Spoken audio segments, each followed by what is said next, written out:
बोले मैं आदेश करता हूं सृष्टि का पालन, सृष्टि की रचना करो।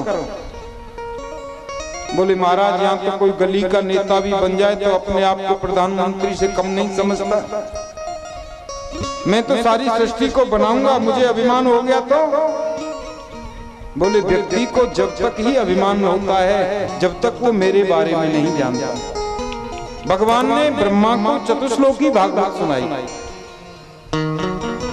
अहमेवा समेवाग्रे नान्यत यद सदसत्परम पश्चादहं यदेतच्च यो वसिष्येत सोऽस्म्यहम्। सारी दुनिया में पहले कुछ भी नहीं था, केवल मैं था। दुनिया बनने के बाद सब में मैं ही होता हूँ, और दुनिया बिगड़ जाती है, प्रलय हो जाता है तो केवल मैं ही बचता हूँ। सो वसिष्येत सोऽस्म्यहम्। 4 श्लोकों में भागवत को सुनाया। भागवत के 10 लक्षण बताए। अत्र सर्ग विसर्गश्च स्थानम पोषणम नूतयः मनवंतरे ईशान कथा निरोध भक्ति आश्रय। देखो भागवत का मतलब होता है भगवान का। भगवान का मंदिर भागवत है, भगवान की कथा भागवत है, भगवान का प्रसाद भागवत है, भगवान का भक्त भागवत है।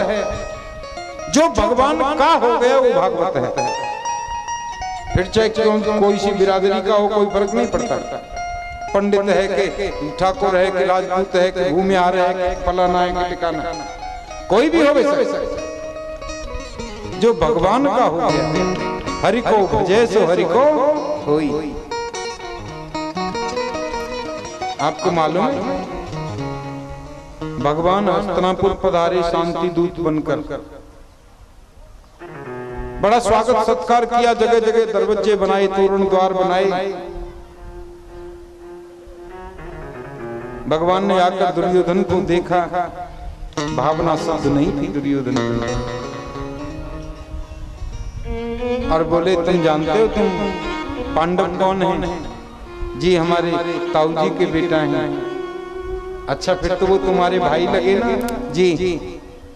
देखो मैं आधा राज्य नहीं मांगता, कायदे में तो आधा राज्य उनका बनता है, लेकिन तुम केवल 5 गांव मुझे दे दो, मैं 5 गांव में ही उनको मना लूंगा और महाभारत का युद्ध होने से टल जाएगा, बच जाएगा। दुर्योधन बोला सुई की नोक के बराबर जमीन नहीं दूंगा बिना युद्ध के। पांडवों की तरफदारी करने आए थे। धृतराष्ट्र ने ऐसे करके कौनी मारी। अरे ऐसे बात करोगे इनसे? सब बात बदल गया है। देखो मजाक करने की आदत है मेरी। भगवान मजाक कर रहा था। चलो ना, मेरी माता गांधारी ने तुम्हारे लिए 56 भोग बनाए हैं, भोग लगाओ। राजनीति की बातें तो बाद में होंगी। भगवान बोले भोग तो 2 ही परिस्थिति में लग सकता है, या तो भोजन करने वाले के पेट में भूख बहुत ज्यादा हो, या फिर भोजन कराने वाले के मन में भाव बहुत ज्यादा हो, श्रद्धा बहुत हो, उसकी प्रेम बहुत ज्यादा हो। अब प्रेम तुम्हारे अंदर मुझे दिखाई नहीं दे रहा, भूख मेरे पेट में नहीं है, तो भोजन कहां से हो? अरे हाँ याद आया, आज का भोजन तो विदुर काका के घर होगा। विदुर जी सभा में सबसे पीछे खड़े हैं, इशारा कर रहे हैं। मैंने कब बुलाया? बोले चुप रहो, सब जाओ इंतजाम करो, हम आ रहे हैं।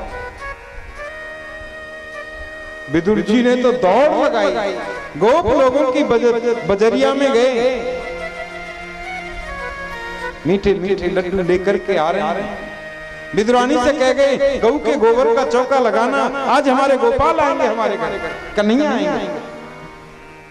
विदुर जी बाजार में हैं, विदुरानी ने चौका लगाया है और चौका लगा के नहाने गई हैं, स्नान कर रही हैं। इतने में दरवाजा खटखटा दिया आकर के, खोलो काकी मैं आ गया।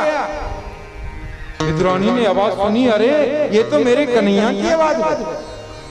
प्रेम में इतनी पागल हो गई, वस्त्र बदलना भूल गई। गीले कपड़े नहाते हुए ऐसे ही चली गई, दरवाजा खोल दिया। मेरे गोविंद ने अपनी काली कमली दी, इसको ओढ़ लो ताकि